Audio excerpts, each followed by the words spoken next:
ہولی ہندوستان میں مختلف تہوار منائے جاتے ہیں۔ ان میں کچھ قومی تہوار ہیں اور کچھ ملی و سماجی۔ قومی تہواروں کو سارے ملک کے لوگ بغیر کسی مذہبی، ملی اور سماجی اختلاف کی بڑی خوشی کے ساتھ مناتے ہیں۔ ملی و سماجی تہواروں کو لوگ اپنی عقیدت کی بنیاد پر مناتے ہیں۔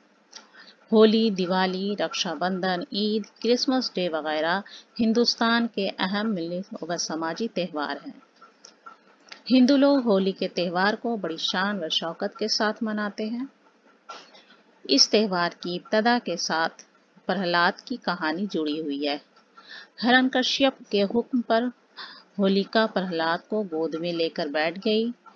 دھو چیتا جل اٹھی، مگر اس میں ہندو مذہب کے عقیدے کے مطابق پرہلاد کا کچھ نہ بگڑا اور ہولیکا آگ میں جل کر ختم ہو گئی۔ اسی وقت سے لوگ ہولی کے تہوار مناتے آ رہے ہیں۔ پورنیما کے دن ہندو عورتیں ہولی کے اصولوں کے مطابق پوجا کرتی ہیں۔ رات کو لوگ ہولیکا کو جلاتے ہیں، جسے گناہ کی نشانی یا علامت سمجھا جاتا ہے۔ آگ کے ارد گرد کھڑے ہوئے لوگ ناچتے گاتے ہیں۔ اگلے دن صبح ہی سے ایک دوسرے پر رنگ ڈالنا، گلال ڈالنا اور گلے ملنا شروع کر دیتے ہیں۔ ہولی منانے والوں کی ٹولیاں دن بھر ادھر ادھر گھومتی پھرتی ہیں۔ دوپہر کے بعد نہا دھو کر لوگ صاف ستھرے کپڑے پہن کر دوستوں اور رشتہ داروں سے ملنے کے لیے نکل جاتے ہیں۔ رنگ اور خوشیوں کے اس تہوار میں کچھ برائیاں بھی پیدا ہو گئی ہیں۔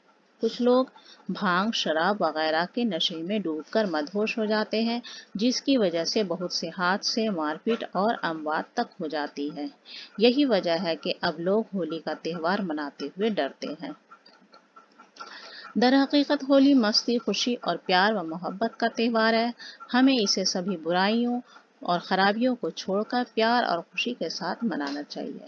ہمارا یہ بھی فرض ہوتا ہے کہ ہم اس تہوار کو صاف ستھرا اور قومی ایکتا کے تہوار کی شکل میں منائیں۔